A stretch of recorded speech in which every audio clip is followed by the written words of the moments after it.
Welcome to our Municipal Recycling Coordinators meeting, and thank you so much for joining us. This meeting will count as 1.5 classroom credits. Please stay on until the end of the meeting in order to earn the credits.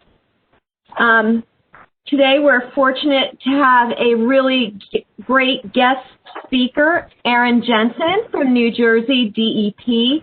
Erin will review the Municipal Tonnage Grant Report and will be able to actually answer your questions. So I just want to thank Erin so much for actually joining us, and welcome. And now hopefully she will be able to share her screen.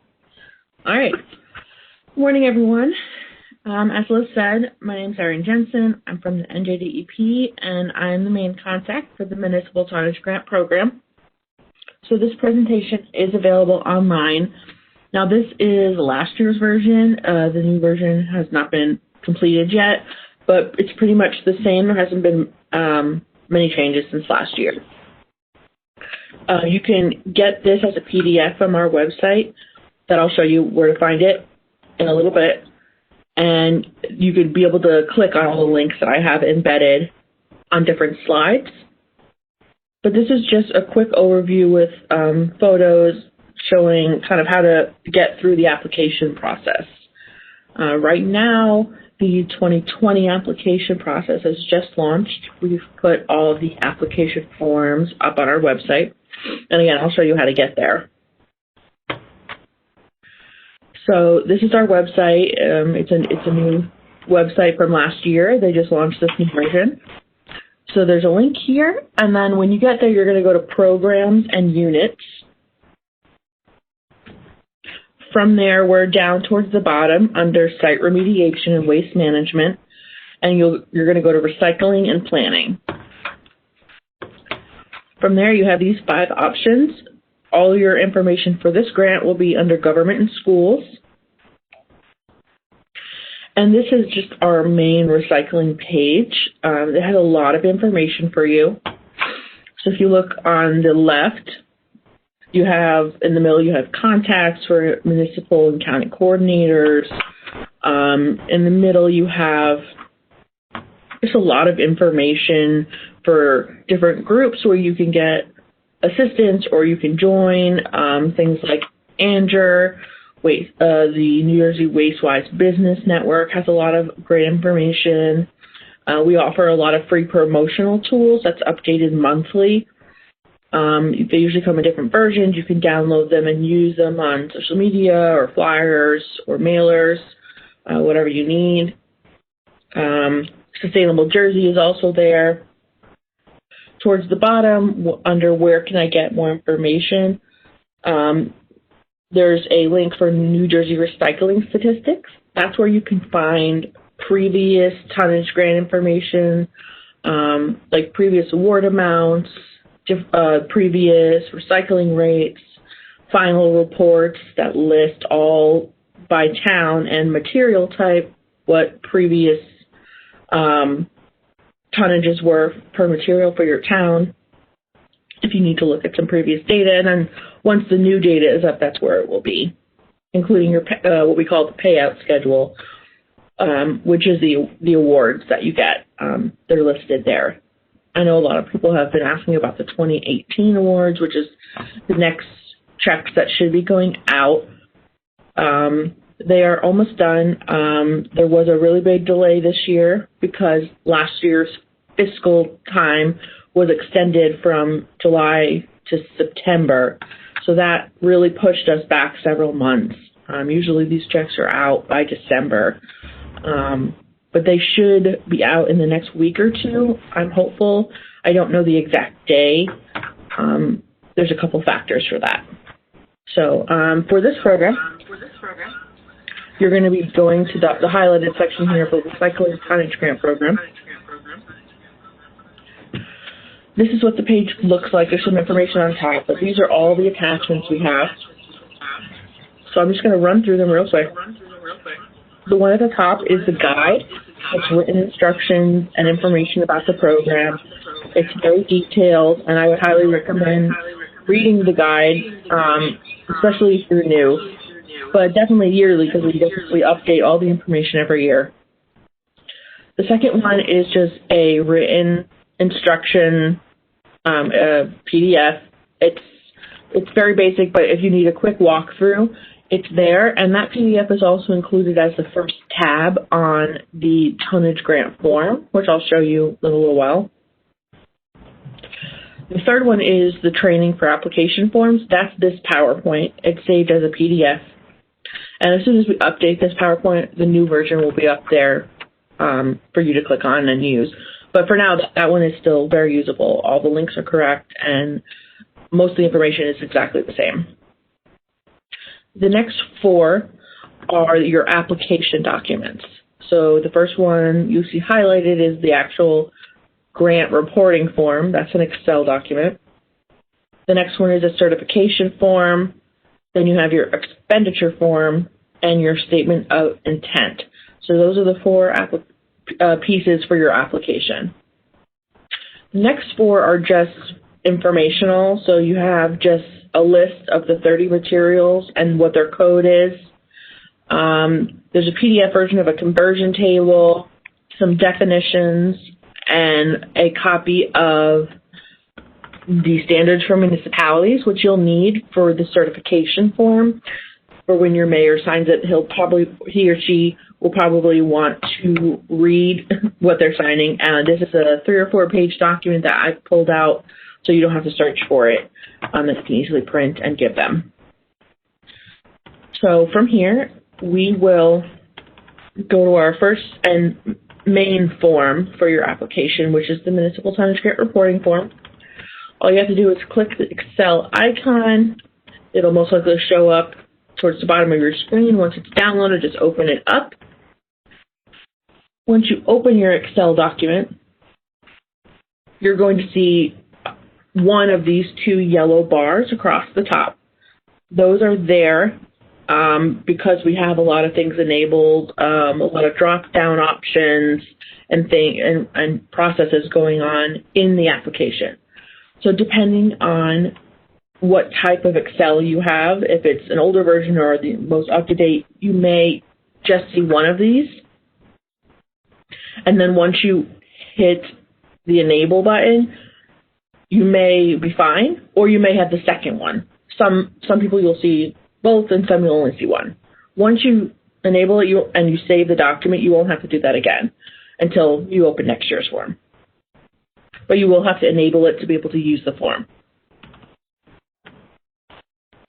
And you will see here, you'll see it in the middle of your screen, there's a big red arrow that we've included. It's built into the form, so it doesn't go away. But it just says, before filling out your data, make sure you enable content or click all your enable buttons, just as a reminder. So once you enable, you're going to be able to save your document. This is how I do it. You just file, save as, this PC, and you're going to want to save your document as the name of your municipality and then the year that you're applying for. So, for example, you would save it as Trenton 2020 for this year, as an example. So I put that at the bottom. Now that's really important for us because most people, and you were going to hear me say this multiple times throughout the presentation, when I am the only one that reviews the documents as they come in during the application season. And as I'm doing this for 500-something towns, I have to rename lots of documents.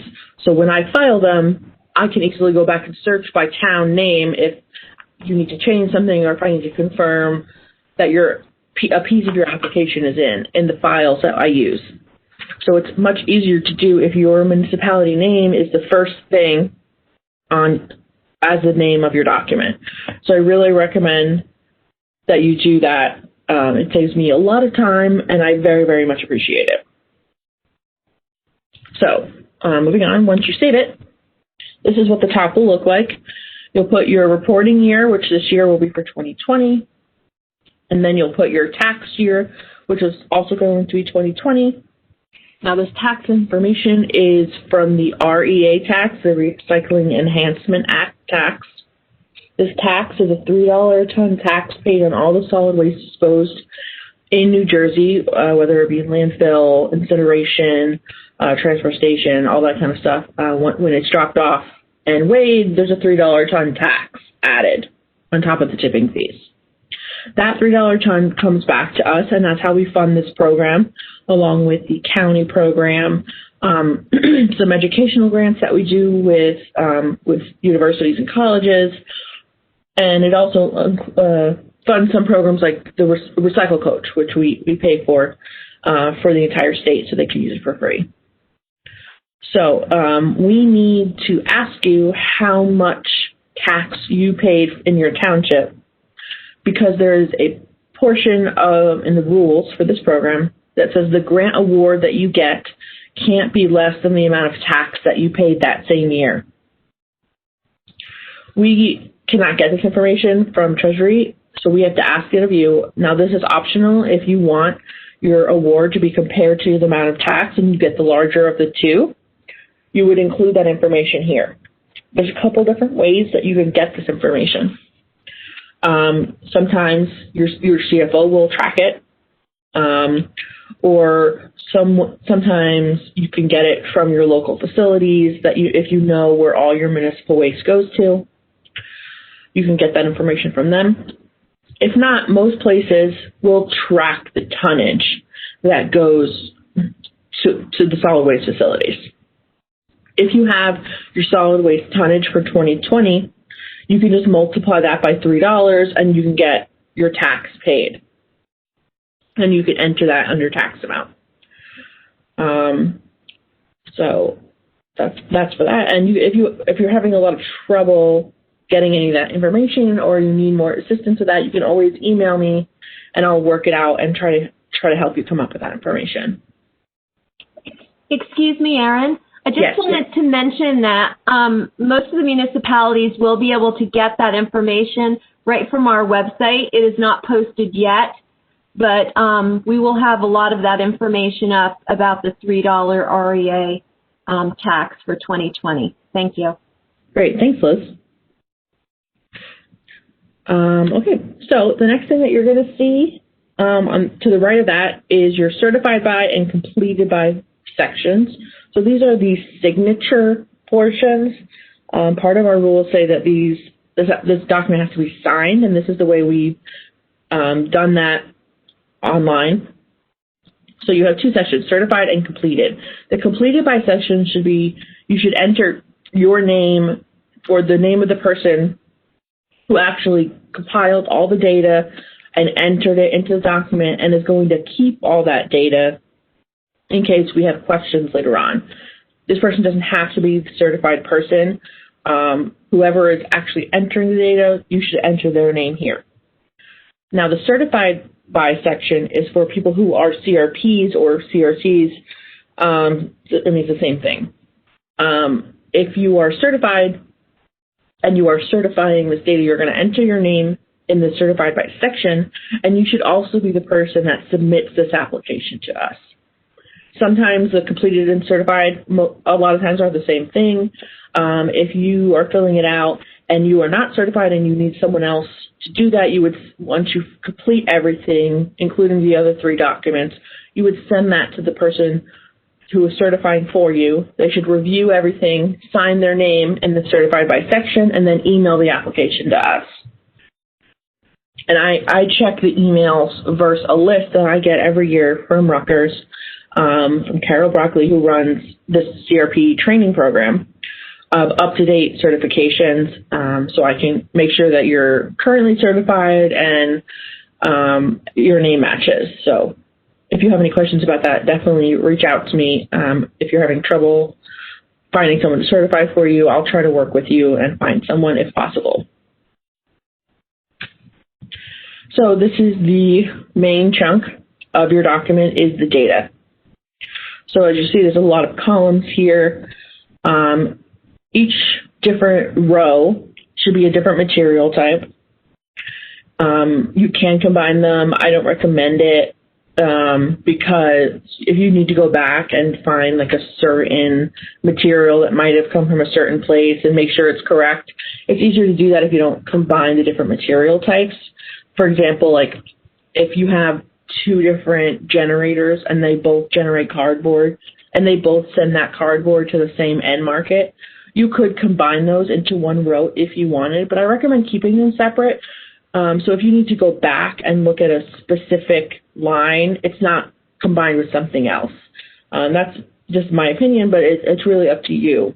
Now, none of the materials have to be in order of the code, so you don't have to enter all your cardboard and then all your office paper. You can mix and match, and just as you get stuff in, just enter the lines in your data. They don't have to be in any specific order. Now, if you want them to be in a specific order, because of the way this Excel is generated, you can't move rows or add or delete rows.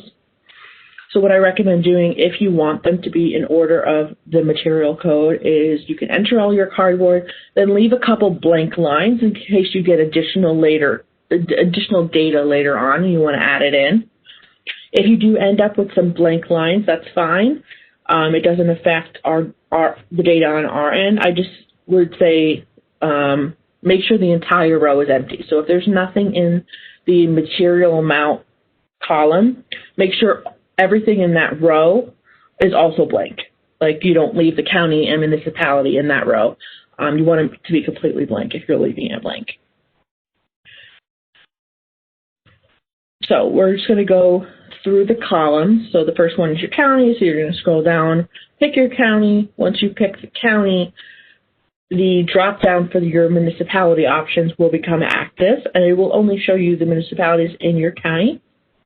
So you pick your municipality, and these are only municipalities that have code, so no local names, so you'll have to put the actual town name in that field.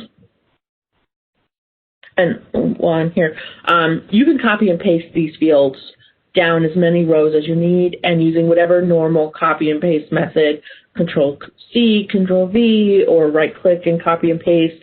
You can use the dragging feature. Whatever you normally do to copy and paste, you can do that, so you don't have to pick the drop-down every time.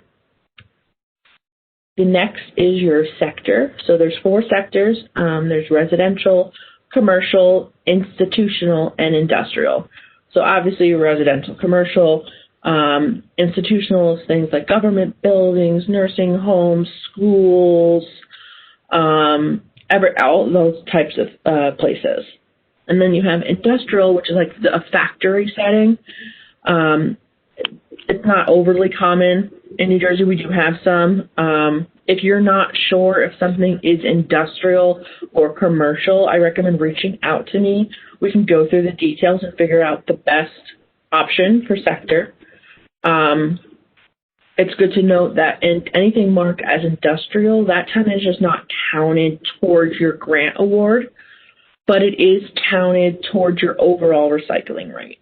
So New Jersey has 2 recycling rates that we track. You have your municipal and your overall. So the municipal is more is institutional, residential, and commercial, and that recycling rate, the goal is 50%. Then your overall, which includes industrial plus any materials that we don't count in the municipal side, counts as your overall, and our goal for that is 60%. So we do use that data if it's industrial. It's just not counted towards the grant award. That's part of the rules when they were written, that industrial wouldn't count. But it is important to still put it in. Again, if you don't know. Oh, yeah, go ahead, Liz. I'm sorry, excuse me, Erin. I just realized that we do have a question with regard to the REA $3 per ton tax. Sure. The question is, the tonnage that's charged for $3 per ton, is that the non-recycled tonnage or landfill tonnage plus recycled tonnage? And I just want to say that that is really on solid waste garbage. Is that correct, Erin? Yes. So the $3 ton is only on solid waste, not recycling. Yes. So things like landfills, incinerators, transfer stations. Thank you. No problem. So your next section is going to be your material types. We track 30 different materials. They're going to be listed in order of their codes here. So you just pick your material, and then the next one is obviously the most important for this, which is your tonnage. Now we ask that everything be in tons because that's how we track it. If the information that you're given from the reports that you get in is not in tons, please convert it. We do have some conversion tools at the bottom of the application, which I will show you in just a moment. So it's very important that it be in tons. And especially, just a quick note, if you are having a report of motor oil is almost always going to be reported in gallons, even if they don't mention it, especially if you're getting a report from Lorco, which is a very common motor oil recycler. They almost always put it in gallons, and they don't write it on their reports.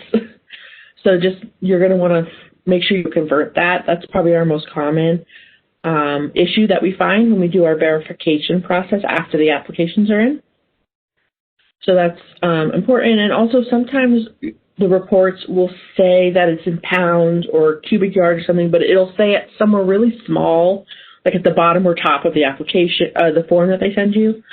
So just make sure you read every document that comes in very carefully for where it may say what the units are.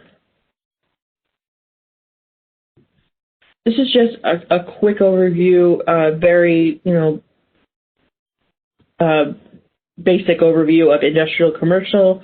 So the way I describe it is industrial is pre-consumer, which means like anything that never made it to a customer to buy. So, when you're creating newspapers and they cut the edges, that scrap, that's pre-consumer. Food scraps from packaging, like the food delivery services, those scraps that never make it and they recycle them, that's from an industrial process.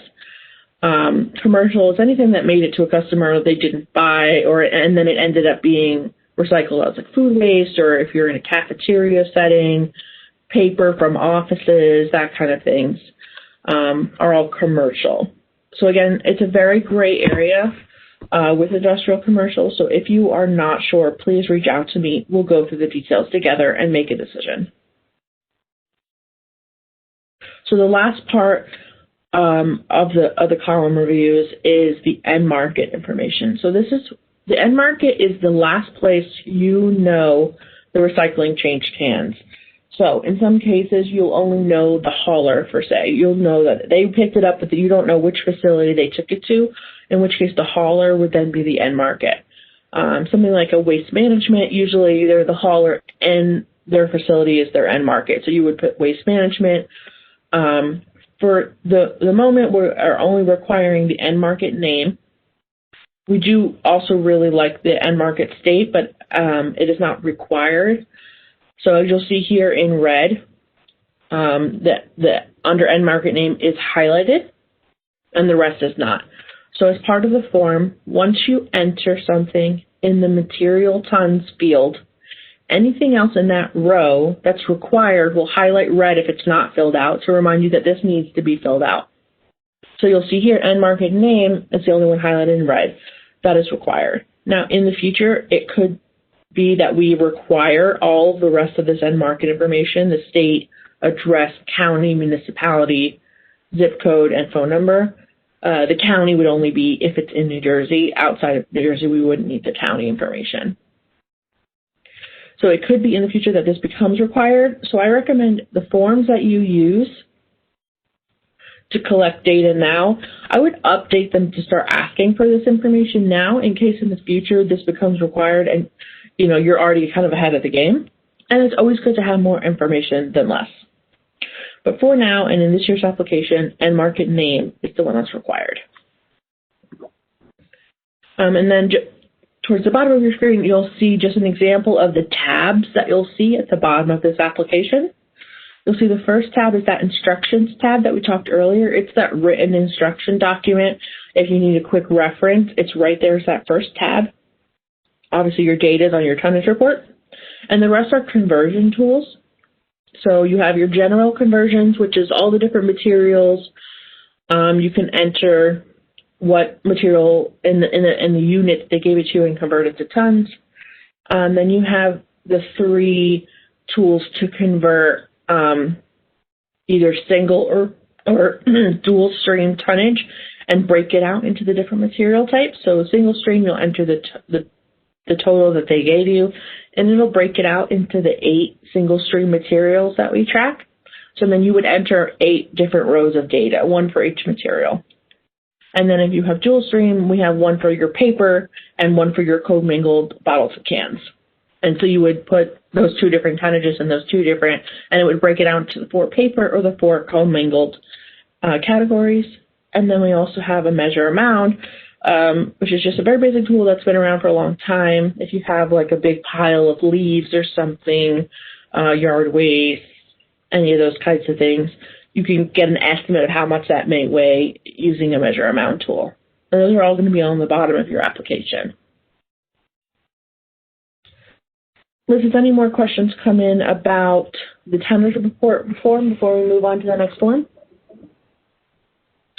Yeah, there are no questions that I see at this time. Thank you. Right. And I'll be here afterwards for more questions as well. Okay, awesome. Yeah, if anyone has any questions, please type them in to the chat box, the Q&A. Okay, is that it for your presentation? Nope, we're moving on to the next form. Awesome. So your next form is going to be your expenditure form. It's also in Excel. You're going to open it and download it the same way. So this is the form that we have changed since last year, very minor, but I will go over it. So at the top, again, you're going to have either one or both of those yellow bars. It's because we have some drop downs in the form. So you're going to want to enable those. Save it again as your municipality name, and then you could write expenditure form. You can put the year in there. You can really name it anything you want, as long as the municipality name comes first.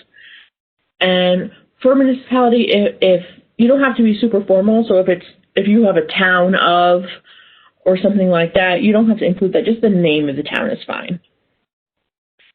So in the past, we've asked you in this form to tell us exactly how a specific grant check was spent. It caused a lot of confusion. We got a lot of questions on it, so we've changed it for this year. Now we're asking you what municipal tonnage grant funds you spent during a certain calendar year. So in this case, during 2020, what did you get with using the municipal tonnage grant funds? So you don't have to tell us from a specific year. I think that will be a little bit clearer, a little bit less confusing, and we'll still end up getting the information we need on our end. Now, the expenditure form is not an audit. You don't have to enter exact pennies and cents. We're just looking to get an idea of how the money we're sending out is being spent in the state. We get questions. We send out typically about $14 million a year in this program, so it's good for us to be able to know what's being purchased with that money throughout the state. So you'll see here. Liz, do you have a question? Yeah, so I just want a little clarification. If they had grant money from 2 different grant years and it was spent during 2020, they should list that, correct? Yeah, they don't have to tell us which grant check the money came from. They just have to say what was bought during that year. So yeah, anything that was spent with your tonnage grant funds in 2020, you would enter in this list. Thank you. No problem. So you'll see here an item. You'll put things like recycling carts, for example, amount spent. Again, it doesn't have to be to the cent. It could just be, you can round up or down. Just give us the amount you spent. And then if you have any additional information like vendor or what you did with them, you can always enter that in the comments field.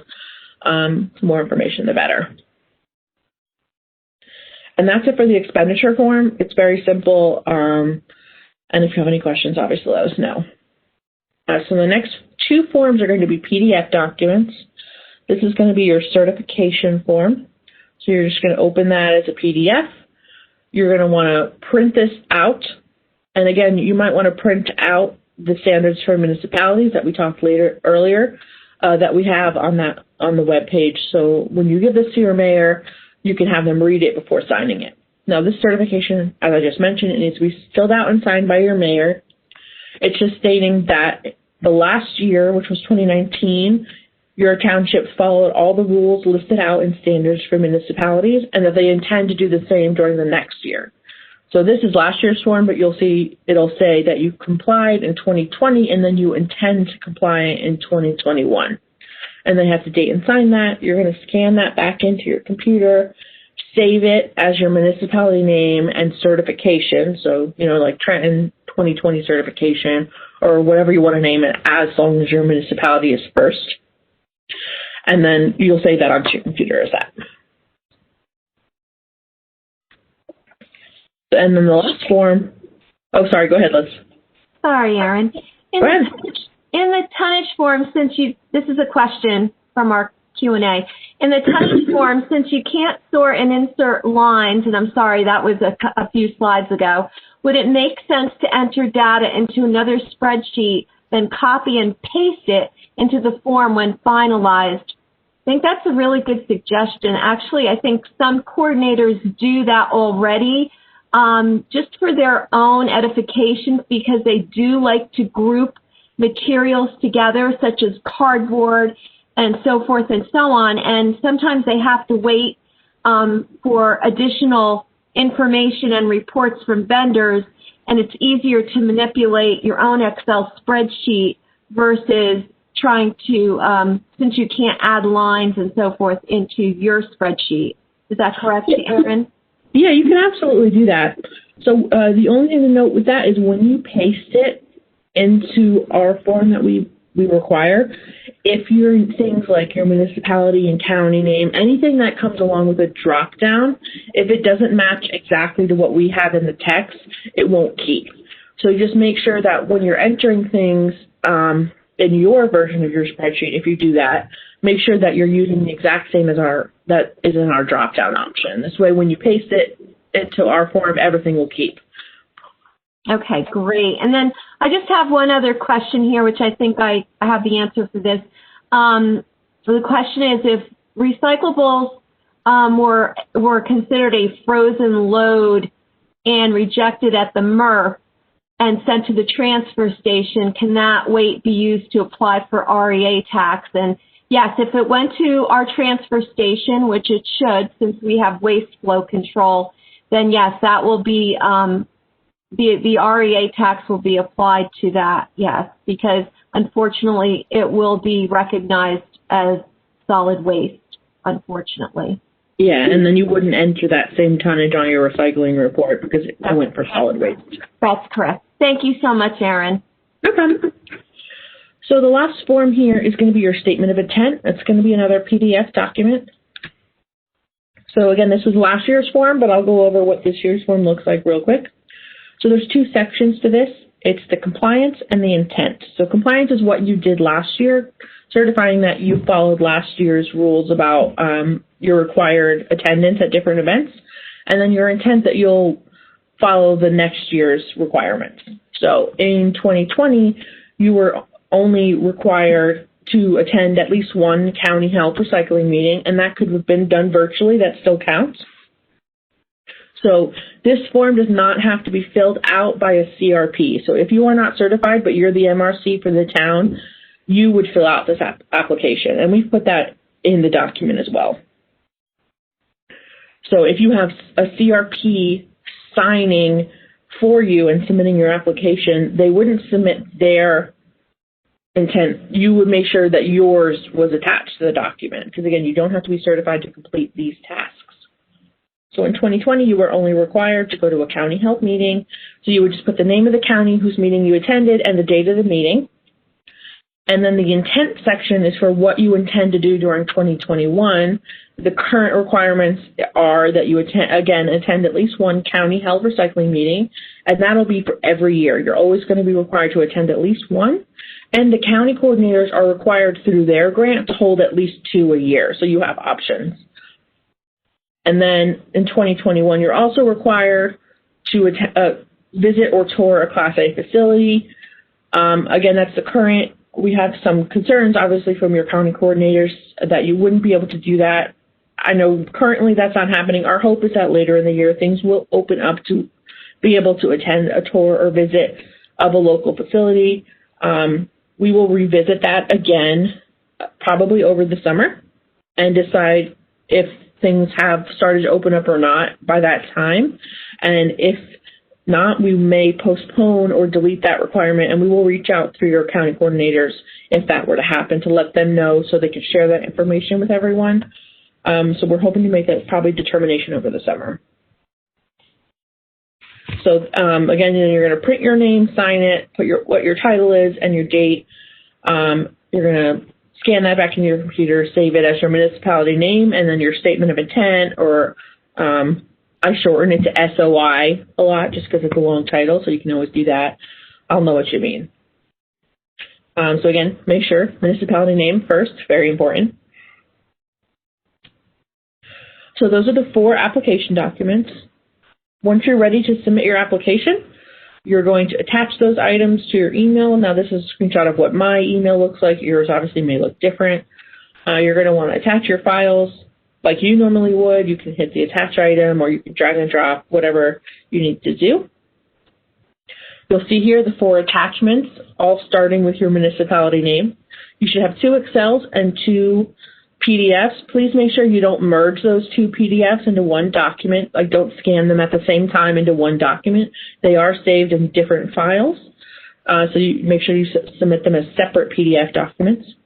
You're going to send your application to tonnagegrant@dep.nj.gov, which is available all year long. If you have questions on this program or recycling in general, you can always reach out to that email and I will get back to you. You're going to, in the subject line of your email, make sure you include your municipality name. A lot of people don't, and I end up having to search for what municipality's application I'm looking at. So please make sure you enter that in your subject line and that this is your tonnage application.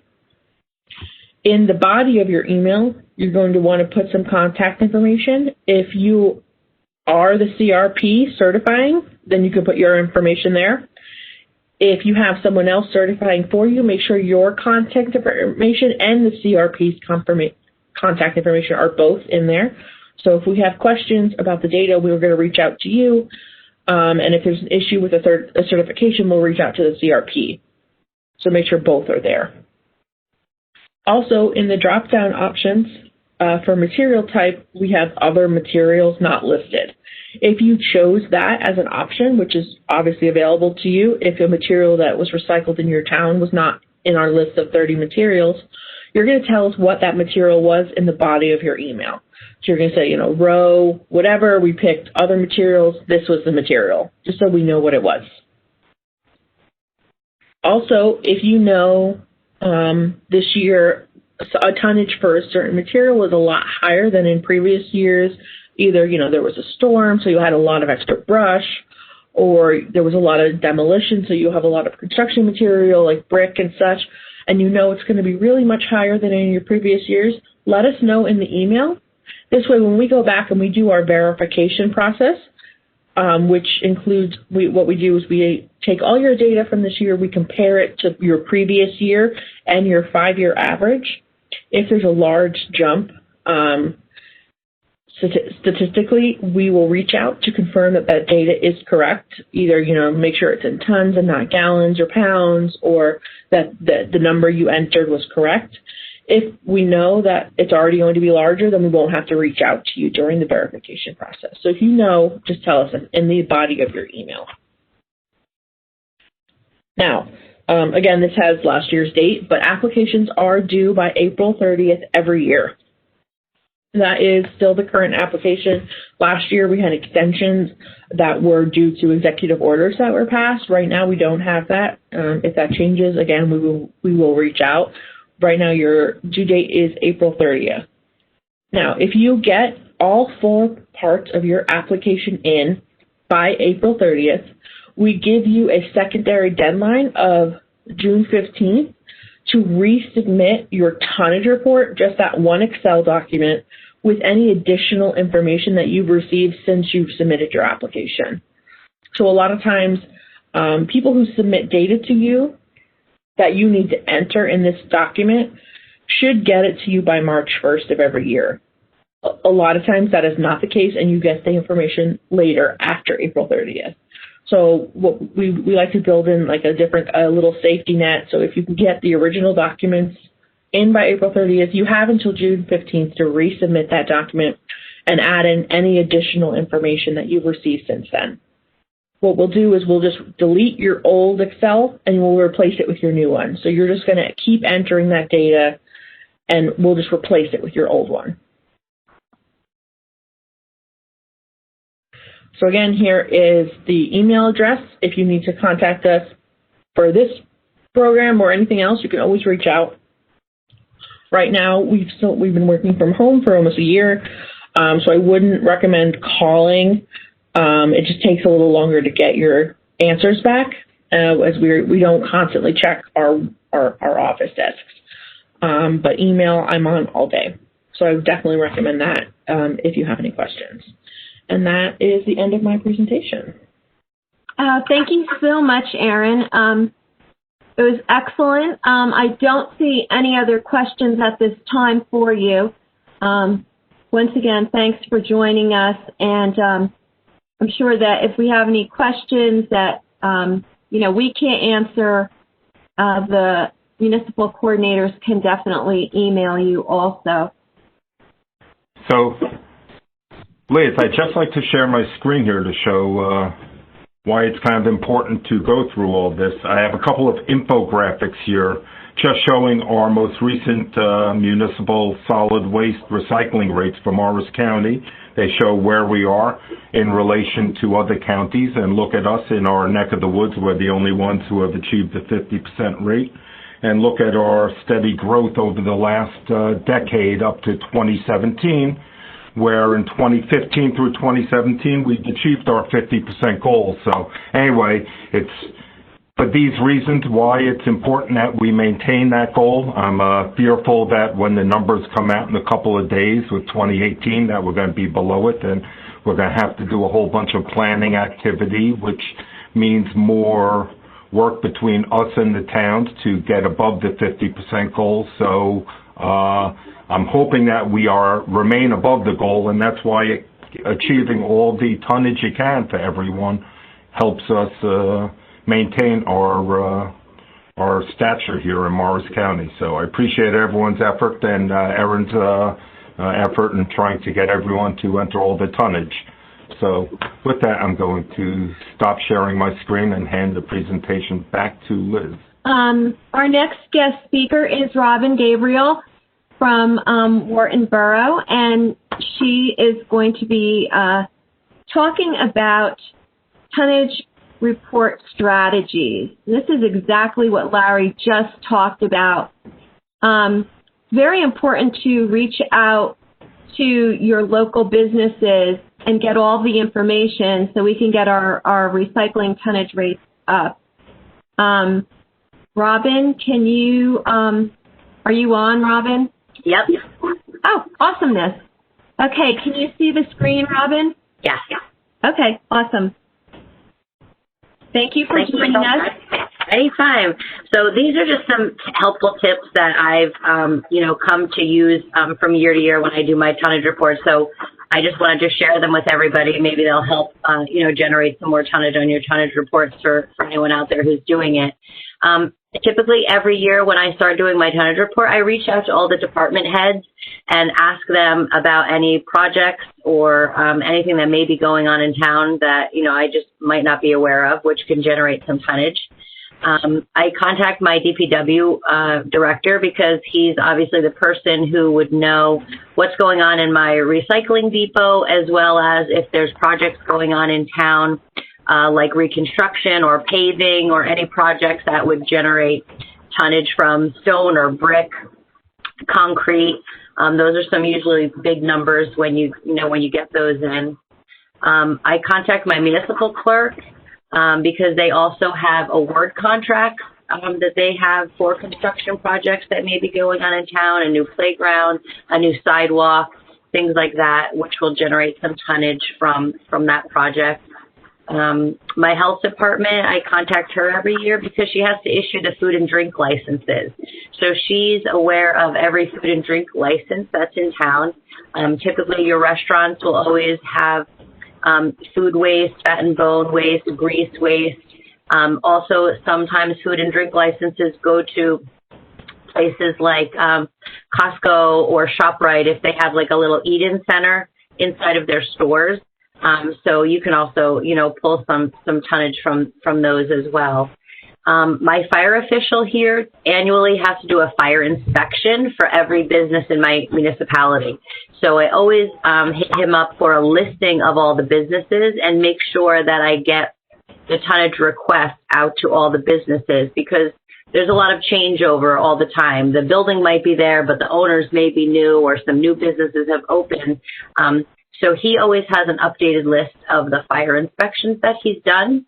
So I typically send a letter out to every single business that's on that list, so I make sure that I'm getting all the tonnage from every business that we have here in our municipality. I think after that, I think you can go to the next slide, Liz, if that's okay. Okay, thank you so much. We have our Clean Communities Coordinator here. Some towns have green team coordinators or recreation directors. They always, have information if they've done any cleanups in your town, any shredding events in your town for the year. That'll also generate, some tonnage if you've had any of those events. I typically look at my tonnage reports from last year, who sent me and what. So I can go back and see who their haulers or their end markets were that I used in my report from the previous year. So I email that hauler, or I email the end market and say, hey, just wanted to check in with you. Do you have anything for me, for this year? And I also use, obviously, the MUA's website. I literally go through every single report that's on there, even if it looks like it's something that I wouldn't use, because I have found my municipality on there for stuff that I didn't even think about, would be on there. So I do go through every report that the MUA posts on their website and, and look for my municipality. I have also Googled recycling haulers and environmental waste in northern New Jersey, and I get a list of, who those businesses are. And I just shoot them an email or use their contact us, little form on their website, and just say, hey, I'm trying to get together the Borough of Wharton. Do you have anything for me? And that has been successful. Most of them will get back to you or send you any information if they have it. And then I just keep a list of all the addresses and emails that I've used over the years, and it's just easy for me to just send out a blast email to everybody blind copied and say, hey, it's me again. What do you have for me this year? So once you get that list initially of all the haulers and the contacts that, different places, Hacieli, Waste Management, Lorco, all those places, it's easy to just shoot out a blast email to everybody and get that information back for your municipality. But like Liz put on here, the more tonnage, the more money for your town. So I just wanted to share some of the tips that, that did help me get more information on my tonnage report for our town here. That's awesome, Robin. So you recommend getting those letters out or emails out early. So it gives them a little time to get back to you. Yeah, mine are already out, and I already have almost all of mine back. And then do you also keep an Excel spreadsheet maybe with all of the vendors of the reports that you've received in the past, and then you just check them off as they come in, and that way it's a one-look kind of look-see to see who you've not received a report from, who had submitted a report the prior year? Yes, I have an Excel spreadsheet from my fire official of all the business listings in town. So I have a little section that says letter sent, letter received, and then on the bottom I have all my haulers. So I make sure that I've sent all those letters out. I make sure that I get them all back. And then I make sure that I email all the haulers or end markets that I've had before in the past. And then if they send something back, I just put in the date received that they sent me back their information. That's awesome. Thank you so much, Robin. That was a really comprehensive overview and a lot of really great tips. So thanks so much for joining us. Thank you. I just wanted to mention that we have a sample letter for businesses and the form that you would send out or email. to make it easy for businesses to provide appropriate tonnage information right on our website. And this is the link right here. And also, I just wanted to mention that Larry will be posting our MCMUA reports on our website, mcmua.com, as they become available, as well as some other vendor or end market reports when they become available. If you happen to be a new recycling coordinator and this is your first time actually getting the MTG report ready, if you need assistance, please let us know. We'll be happy to help you. Sometimes it looks like it's very, an intense process, but once you go through it one time, you really get the hang of it and you understand it. It's really not that daunting. Alrighty, so next I'm going to be turning over the program to Anthony Marrone. Thanks, Anthony. No problem. All right, good morning, everyone. My name is Anthony Marrone, and I am the Hazardous and Vegetative Waste Coordinator for the MUA. I asked Liz if I could just do a quick presentation just to do a few program updates as they pertain to some of the programs that I run. With regard to the hazardous waste program, as many of you know, I had Cheryl help me send out the new HHW flyer for 2021, so you may have received that already. Our dates have been posted. 2 are in the spring and 2 are in the fall. The first 2 are held at the Public Safety Fire Training Academy, May 22nd and June 26th. And in the fall, we have 2 more, September 25th at the Fire Academy, and then October 23rd at Chatham High School. Those are on our website. If you need electronic copies, we could send those over to you again if you need them. We also have hard copies coming out in the next few weeks if you need those as well. Our electronic waste program, everybody's favorite time of the year. Our semi-annual reports were due February 1st. Those included the second half of 2020. That's from June 30th to December 31st. The DEP had reached out to me prior to this meeting and asked if I could remind the following municipalities to submit their reports: Denville, Hanover, Riverdale, and Rockaway Borough. They are still waiting on your reports. For those that are in the MRM plan, you can reach out to Frank Morella. He's a very good resource for you guys. He's the one that submits the semi-annual reports for you, and all you have to do is just submit them. He's actually on the call today if you have any questions.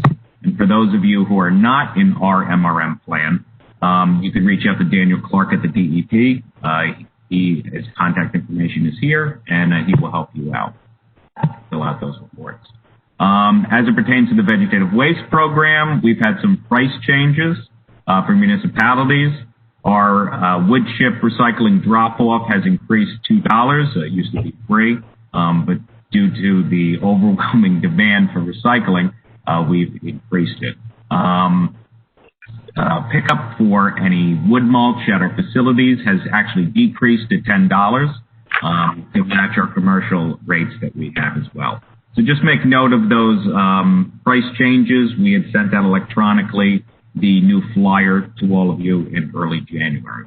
As it pertains to the residential delivery program, rates have gone up for that as well. Our old flyers that many of you have either on your websites or in hard copy at your municipal town halls, just make sure that those have been changed out. We will be giving you any hard copies in the next few weeks. This is a copy of the new flyer. And then some of the flyers that will be going out in the next few weeks include the following you see here. So we have the HHW event flyers, our landscape delivery flyers, how to properly prepare vegetative waste for curbside collection when it's brought to our facilities.